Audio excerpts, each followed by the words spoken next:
आका फरमाते हैं अगर कोई आलिम कुरान पाक पढ़ने वाला आलिम, हदीस शरीफ पढ़ने वाला आलिम या मदरसे का बच्चा, आका फरमाते हैं आलिमन औ मुतअल्लिमन, कोई आलिम या तालिबे इल्म कुछ पढ़े नहीं, दुआ ना करे, खाली गुजर जाए, कहाँ से गुजरे, किसी बस्ती के कब्रिस्तान से होता हुआ गुजर जाए, मर्रा का लफ्ज आया, आका फरमाते हैं इसके गुजरने की बरकत ये होगी उस कब्रिस्तान के मुर्दों से अल्लाह ताला 40 दिन के लिए अजाब उठा लेता है। सुभान अल्लाह, सुभान अल्लाह, जिंदाबाद। ये वो उलमा, मगर प्यारे अगर मैं इन्हीं पे बोलूं तो मुझ जैसा कम इल्म कई दिन गुजार सकता है, तो फिर बड़े बड़े उलमा का क्या होगा। मगर आज मुझे कुछ और बोलना है, सिर्फ आज हमें शरीयत मुस्तफा का आईना देखना। क्या देखना बोलो? अपने आप को देखना कि हम हैं कितने पानी में। बड़ी बड़ी बातें करते हैं, चौराहों पर भी बातें आती हैं, हर जगह बातें करते हैं, मगर प्यारे जरा सोचो, गौर करो, हमने आखिरत की तैयारी क्या की है। कोई इंसान ये बता सकता है कि जनाब मैं जन्नती हूँ, जनाब मेरी नमाजें कबूल हो रही हैं, मेरे रोजे कबूल हो रहे हैं, मेरी ज़कात कबूल हो रही है, कोई दावा नहीं कर सकता। मगर जरा गौर करो, वो सहाबा जिनका नाम हजरत अबू बकर सिद्दीक है, हजरत उमर है, हजरत उस्मान मौला अली, 10 सहाबा किराम जिनको अल्लाह के रसूल ने दुनियाई पर जन्नती की बशारत दे दी कि तुम भी जन्नती, तुम भी जन्नती। अब जरा मुझे बताओ, नबी जिसको जन्नत की दुनिया में बशारत दे दे, कोई माई का लाल नहीं काट सकता, कोई माई का लाल नहीं काट सकता। मगर प्यारे जरा सोचो, जिनको दुनियाई में जन्नत की बशारत मिल गई तो उनको तो इतना मोटा तकिया लेकर के आराम करना चाहिए था, वो तो लेटे रहते, कोई काम नहीं करते। मगर जरा उनकी जिंदगी पर गौर करो, उनकी जिंदगी को देखो, कोई माई का लाल ये नहीं बता सकता कि सैयदना हजरत अबू बकर सिद्दीक की कभी नमाज छूटी हो, फारूक आजम की कभी नमाज छूटी हो, उस्मान गनी मौला अली की कभी नमाज छूटी हो, जो दुनियाई पे बशारत मिल गई कि जन्नती है, मगर फिर भी इनकी नमाज नहीं छूटी। और अपने गिरबान में झांकियो, अपने गिरबान में झांको, पता नहीं कितनों का गला घोटा, पता नहीं कितनों की जमीन हड़प ली, पता नहीं कितनों के पैसे लिए तो दिए ही नहीं, पता नहीं कितनों पर जुल्म किया, पता नहीं कितनों को परेशान किया। कभी सोचा ये जबान है, जबान अगर इसको बोलने पर आ जाए तो 50 मरतबा झूठ बोलता, सैकड़ों मरतबा झूठ। वो सहाबा जो झूठ नहीं बोलते थे, हराम नहीं कमाते थे, कदम शरीयत मुस्तफा के खिलाफ नहीं था। नबी ने यह भी कह दिया कि तुम जन्नती हो, मगर फिर भी उनकी नमाज नहीं छूटी, शरीयत के खिलाफ कदम नहीं उठा। अगर खाया तो खाने का ढंग नबी का तरीका होता था, पीने का ढंग नबी का ढंग होता था, सोने उठने बैठने का ढंग नबी का ढंग होता था। हमारे पास क्या है? तुम्हारे हमारे पास क्या है? कभी शरीयत मुस्तफा के आईने में देखा, बातें इतनी बड़ी बड़ी करता है, अगर किसी को कोई तकलीफ हो जाए, किसी को कोई परेशानी हो जाए, तो 4 आदमियों में खड़े होकर के दावा करता है और कहता है पता नहीं यार अल्लाह ताला को मेरी कौन सी बात बुरी लग गई, पता नहीं कौन सी बात से नाराज हो गया, मुझे इतना बता तेरी अच्छी कौन सी है, मुझे इतना बता कौन सी बात से अल्लाह तेरी राजी है। अरे फजर में तू नहीं, जोहर में तू नहीं, असर में तू नहीं, मगरिब में तू नहीं, इशा में तू नहीं, दावा करता है मैं गुलाम नबी हूँ, तेरी मेरी बहन बेटियों को तकता है, दावा है गुलाम नबी हूँ, झूठ बोलता है, दावा है गुलाम नबी हूँ, लोगों को सताता है, दावा है गुलाम नबी हूँ, हर हर कदम पे अल्लाह को नाराज करता है और कहता है कि मैं गुलाम नबी हूँ। थोड़ी सी तो शर्म आनी चाहिए, अपने आप को एक मर्तबा शरीयत मुस्तफा के आईने में देख लो, इंशाअल्लाह पता चल जाएगा कि हम कितने पानी में। नमाज गोल होती जा रही, तुमने तवज्जो रखना, आपकी तरफ आ रहा हूं। कभी ऐसा शख्स देखा है जिसके भाई का इंतकाल हो जाए और उसका भाई मुर्दा लेटा हुआ हो और उसका सगा भाई गोश्त उसका नोच नोच के खाता हो? देखा कभी ऐसा? कभी आया सामने? तुम में कम से कम 50% लोग ऐसे। अब आप कहोगे हमने आज तक नहीं देखा। प्यारे एक मर्तबा जरा गिरेबान में झांक के देखो, कितना नीच इंसान होगा वो, कितना बुरा इंसान होगा जो अपने मरे हुए भाई का गोश्त नोच नोच के खाता हो। मुर्दा भाई जो इंतकाल कर चुका उसका गोश्त नोच नोच के खा रहा। आप कहोगे कैसी बात कर रहे हैं हजरत? दलील दूंगा तो होश आ जाएगा, होश ठिकाने आ जाएंगे, मगर पता ही नहीं है। बास जलसे भी अगर हुए, हमने हंसी मजाक ठिट्टों के नजर कर दिए, मजा ले लिया, चले गए। कभी सोचा कोई और नहीं है, दीन और इस्लाम को बर्बाद करने वाले हम ही लोग हैं। आप कहेंगे कैसे? मैं पूछना चाहता हूं कौन है इतने मजमे में, भाई हो या बहन, जो अपने मरे हुए भाई का गोश्त खाता हो? कहेंगे हमने नहीं देखा। होश में आ जाओ, अगर दावा करता हूं तो दलील भी दूंगा। कौन है? तुमने देखा? बता दूं कौन है? सुनना चाहते हो? और अगर हो तो तौबा करोगे, तौबा करके जाओगे। कुरान गलत नहीं हो सकता, कुरान का एक लफ्ज भी गलत नहीं हो सकता। ये उलमा बैठे, अगर गलत पढ़ूं बोलूं तो मुझे पकड़ ले ताकि मेरी भी इस्लाह हो जाए। पूरे हिंदुस्तान में अल्लाह का फजल है, जाता हूं और डंके की चोट पे बोलता हूं, कुरान और हदीस से सबूत देता हूं। कौन है वो जो अपने मरे हुए भाई का गोश्त खाने जैसा है? सैयद वाजिद मियां साहब से पूछो कुरान में है कि नहीं? बिस्मिल्लाहिर्रहमानिर्रहीम वला यग़्तब बअदुकुम बअदा अयुहिब्बु अहदुकुम अन यअकुला लहमा अखीहि मैतन फकरीतुमू। पूछो इनसे कुरान में है कि नहीं। अब तर्जमा सुनो, कुरान पढ़ोगे तो पता चलेगा। मोबाइलों से फुर्सत मिले तो कुरान पढ़ोगे। बच्चों को मोबाइल, बच्चे तो बच्चे, बेटियों तक को मोबाइल, पता नहीं दिमाग कहां चला गया। 3 रोटी खा रहे हैं सब बर्बाद कर रहे हैं, 2 प्लेट चावल खा रहे हैं सब बर्बाद कर रहे हैं। जवान बेटी को मोबाइल क्यों दिया? किससे बात करेगी? कौन है ऐसा रिश्तेदार? कहां तीर मारेगी? बेटी को मोबाइल क्यों? आज घर से भाग जाती है तभी होश आता है। कितनी लड़कियां लड़के आपस में मोबाइल से बात कर रहे हैं तभी होश आता है। जवान बेटी को मोबाइल देने की जरूरत क्या? यहूदियों का मिशन था, नसरानियों का मिशन था कि मुसलमानों के घर में अपना तौर तरीका पहुंचा दो, मुसलमान की बेटी को नंगा कर दो, नंगा।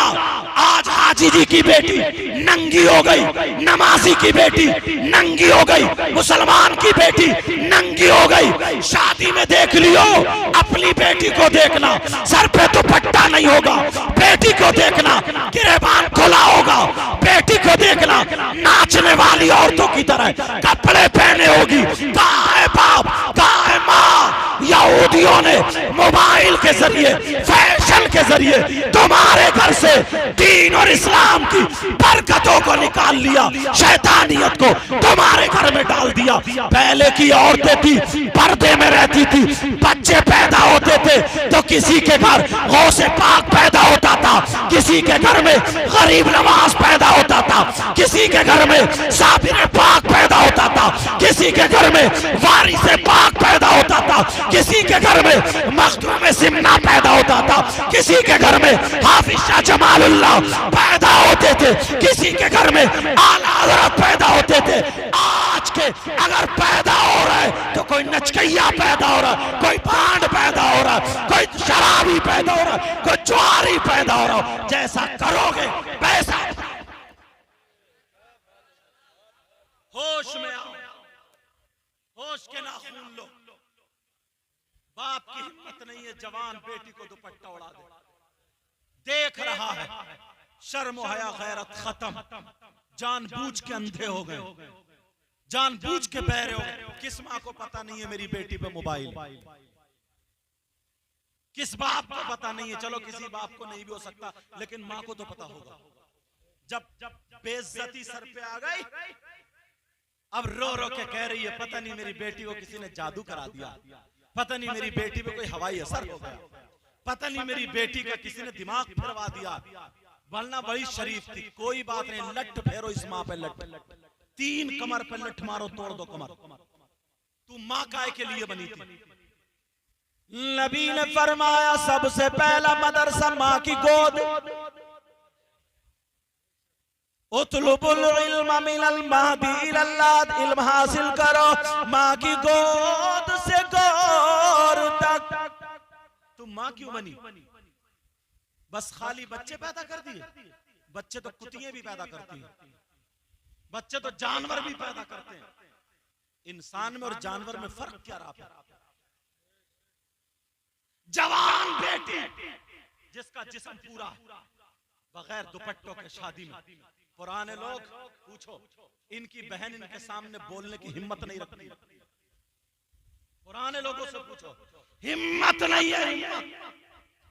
अगर देख ले 2-4 आदमी खड़े तो छुप छुप के या तो दूसरे रास्ते से निकल के जाती। और आज सर पे वो बड़ा जूड़ा, दुपट्टा है नहीं, फैशनीले कपड़े, बाप खड़ा, ताऊ खड़े, चचा खड़े, मामू खालू सारे लोग खड़े, ऊंची जगह पे खड़े हो गए, सेल्फी ले रही है, ये ठिट्टे मार रही है। नहीं देख रहे हो क्या? सब देख रहे हैं, जानबूझ के अंधे हो गए। कौन है ऐसा जो अपने मरे हुए भाई का गोश्त खाने जैसा? वहीं पे आओ, बात आगे निकल गई। प्यारे, मेरी तकरीर जरा थोड़ी कर्री होती है, सुन लेना। मेरी वो नहीं होती कि मैं तुम्हें बस चढ़ा चढ़ू के चला जाऊं, हक बोल के जाऊंगा। तवज्जो रखना, तवज्जो। बुरी लगे तो माफ कर देना, मैं किसी का दुश्मन नहीं। डॉक्टर बुराई हटाता है, जो मैल वगैरह हटाता, दर्द होता, उस वक्त मरीज डॉक्टर को बुरा समझता, मगर वो दुश्मन नहीं होता, उसी की जान बचाता है। मैं भी इसलिए सुना रहा हूं क्योंकि तुम भी मेरे नाना के उम्मती हो। सैयद वाजिद साहब ने इतने फोन किए। अच्छा, मैं तो रात का प्रोग्राम समझ रहा था, फिर हजरत ने फोन किया तो सो के उठ के आया हूं।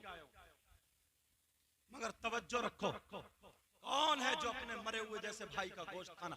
तुम में 50% है। आप कहोगे कैसे? कुरान में है, कुरान का एक एक लफ्ज़ सच्चा है, कुरान का एक एक हर्फ सच्चा है। बताऊं कैसे? वला यग़तब बअदुकुम बअदा अयुहिब्बु अहदुकुम अन याकुला लहमा अखीहि मैतन फकरीतुमू। इसका तर्जमा सुनो, अल्लाह फरमाता है, मफहूमन तर्जमा कर रहा हूं हजरत, बहुत पहले से हमारे ताल्लुकात है, लेकिन सुनो, अल्लाह ताला फरमाता है कोई आपस में एक दूसरे की गीबत करता है, चुगली करता है, पीठ पीछे बुराई करता है, तो गीबत करने वाला, चुगली करने वाला, पीठ पीछे बुराई करने वाला ऐसा है जैसे मरे हुए भाई का गोश्त। कितने लोग हैं बुराई करते? 50%। मौका मिलेगा चौराहे पे खड़ा होगा, तेरी बुराई मेरी बुराई, इसकी बड़बड़ करके चला गया। कभी सोचा ये जबान मरवा के छोड़ेगी? गीबत करता है, गीबत चुगली करता है। शरीयत मुस्तफा के आईने में अपने आप को आज छांटो, देखो, तलाशो कितने दाग हैं। बास बास तो इतनी बुराई पे उतरता, 50 मरतबा बुराई करके आराम से चला था। तुमने अगर नमाज नहीं पढ़ी, नमाज ना पढ़ना बहुत बड़ा गुनाह, बहुत बड़ा गुनाह, बहुत बड़ा गुनाह। नहीं पढ़ी, अल्लाह ना करे ऐसा ना हो, ऐसा हो कि तुम नमाज पढ़ो। नमाज अगर नहीं पढ़ी तो अल्लाह ताला अपने करम से माफ फरमा देगा। और अगर तुमने किसी की गीबत की, चुगली की, बुराई की, अल्लाह ताला उस वक्त तक माफ नहीं कर सकता जब तक कि वो बंदा माफ ना कर दे जिसकी के तुमने बुराई की। कहां है हम? कौन इंसान है ऐसा जो अपने मरे हुए भाई का गोश्त खाने जैसा? अल्लाह, कुरान का एक एक लफ्ज सच्चा है। आज के बाद किसी की गीबत से, बुराई से, चुगली से जबान को रोक लेना, रोक। औरतें और आगे, मेरे आका की बारगाह में 2 औरतें गई मसाइल पूछने। नबी ने कहा चुप हो, तुम अपने मरे हुए भाई का गोश्त खा के आई? तो एक दूसरे को देखने लगी, कहने लगी आका कौन ऐसी बहन होगी जो अपने भाई का गोश्त खा के आई? मेरे नबी ने फरमाया खा के आई हो? कहने लगी आका हमने नहीं खाया। नबी ने फरमाया खा के आई हो? दोनों कहने लगी कसम है रब्बे जुल जलाल की आका हमने नहीं खाया। नबी ने फिर फरमाया जलाल में खा के आई हो? कहा आका अगर सही पूछो तो आज हमने गोश्त नहीं खाया। मेरे नबी ने फरमाया जाओ, उधर जाओ और अपने हल्क में उंगली करो, उंगली करके कै करो। जब उन दोनों ने उंगली हल्क में करके कै करी है तो गोश्त की बोटियां निकल रही, गोश्त के लोथड़े निकल रहे थे। दोनों चीख उठी, एक दूसरे को देख के कांप गई, आका के कदमों पे आ गई और कहने लगी आका आका कसम है रब्बे काबा की आज हमने गोश्त नहीं खाया था, मगर ये बोटियां कहां से आई, ये गोश्त कहां से आया? नबी ने फरमाया मुझे भी मालूम है। अरे सुनो, तुम किसी की बुराई करके आई हो, तुम किसी की गीबत करके आई हो, किसी की चुगली करके आई हो। गीबत करना, चुगली करना ऐसा है जैसे मरे हुए भाई का गोश्त। आज के बाद कोई गीबत करेगा? बोलो बोलो, आज के बाद कोई गीबत करेगा? बोलो, आज के बाद कोई चुगली करेगा? बहुत बड़ी सजा है। इशारे पे शैतान बहका देता है। और एक बात और बता दूं, इनके अंदर अगर कोई बुराई है या इनके अंदर, और मैं इनके पीठ पीछे बयान करूं, दूसरा आगे कहते क्यों कर रहा हो, तो मैं कहता हूं क्या वो ऐसा है? नहीं, ऐसा है जब ही तो कह रहा हूं मैं। अगर मेरे अंदर कोई बुराई है और मेरी पीठ पीछे उस बुराई को बयान कर रहा फैलाने की नियत से, इसी का नाम गीबत और चुगली है। और अगर मेरे अंदर कोई बुराई नहीं है और फिर गढ़ के बयान कर रहा है तो गीबत और चुगली नहीं है, वो तोहमत है, वो इल्जाम है। और तोहमत की सजा गीबत से भी बड़ी। आज हम होश में आए, ये दिल नमाजें भी पढ़ते हैं, रोजे भी रखते हैं, सारे काम करते हैं, मगर दिल आज तक अच्छा नहीं हुआ। दिल काला, जलन, हसद, कीना, बगावत इतनी भरी पड़ी है। अल्लाह माफ फरमाए। सामने से मिलेगा तो मुस्कुरा रहा है मगर अंदर निरा सड़ा हुआ, निरा काला। इसी वजह से नमाज काम में नहीं आ रही, इसी वजह से रोजे काम में नहीं आ रहे। निरा अंदर से काला, दुआएं कबूल नहीं हो रही है, परेशान है। किसी का मकान बन रहा, पड़ोसी को बुखार आ रहा है, किसी के बच्चे बेंगलोर, हैदराबाद, दिल्ली कमा रहे हैं, ये अपने बच्चों को आंगन में खड़े होकर गालियां बक रहा। ये हसद, जलन। किसी की फसल अच्छी हो गई है, ये घर में आके हू कर रहा। किसी की बेटी बेटे का रिश्ता अच्छा हुआ, तुक में लग गया कि कहीं से कटवा दिया जाए। क्या हो गया हमें? ये दिल काला है, दिल। और अगर दिल बर्बाद है ना, दिल जलन हसद है ना, तो नमाजें भी खुशबू नहीं देती हैं प्यारे, कोई इबादत खुशबू नहीं देती है। मुझे एक बात याद आ रही है, अगर इजाजत हो तो कह दूं। हदीस शरीफ का मफहूम बताऊं। हदीस शरीफ, एक रोज मेरे नबी